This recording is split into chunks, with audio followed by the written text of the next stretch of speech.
Welcome to another episode of GeekOutdoors.com.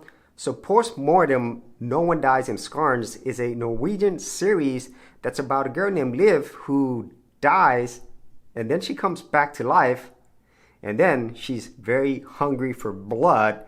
And in the mix of all of this is some really quirky characters, including her brother Odd and some police officers, Judith Reinhardt, and then many other characters in this very small town going through some really weird things. And that's probably the best general description I could give. And initially, whenever I saw the trailer, I was thinking, okay, a lot of this type of series has been done before where people come back to life. And in this case, I thought it was going to be about vampires, which it well might be, but I'm not really sure because that's really one of the biggest appeals of this series. So let's go ahead and get into the things that I really enjoyed about this, starting with the story. So this is a very small town in Norway. It's called Skarnes, and basically no one dies there. And the main characters here, Liv, her brother Odd, their dad, they actually own this funeral home, and they are this only funeral home here. And so their business is dependent on people dying. But in this case, when Liv suddenly dies and then she's found to come back to life later on in a hospital, that's when things get weird because it doesn't take long for her to grow a thirst for blood. And I'm thinking to myself, okay, she's a vampire. But there's so many other things going on here because there's definitely a history to Liv. Her dad knows something. There's definitely a connection with her and her mother.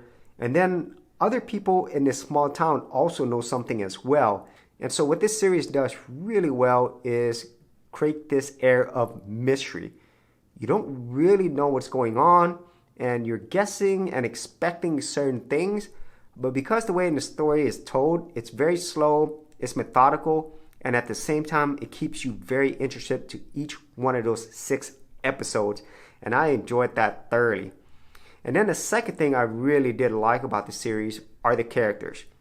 Everybody from Liv and her brother Odd, to the police Reinhardt, Judith, to the doctor, to the dad of Liv and Odd, and then to some other secondary characters as well. They're all very, very interesting, very mysterious, and extremely likable, especially Odd. I really love Odd in this story.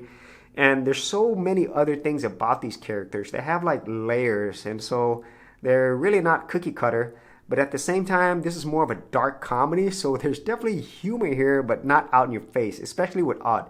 I really did enjoy each and every one of these characters, and as the story goes, I want to know more about them. They're very, very interesting, and they have a very important place in this entire story. And then the other thing that I enjoyed is this whole dark element of it. Because you kind of know that these aren't normal human beings and it really seems like they're vampires, but you don't really know. And so in this case, this whole dark side of it, this whole world that really we don't know much about, even through the entire first season, it really, really captured my attention.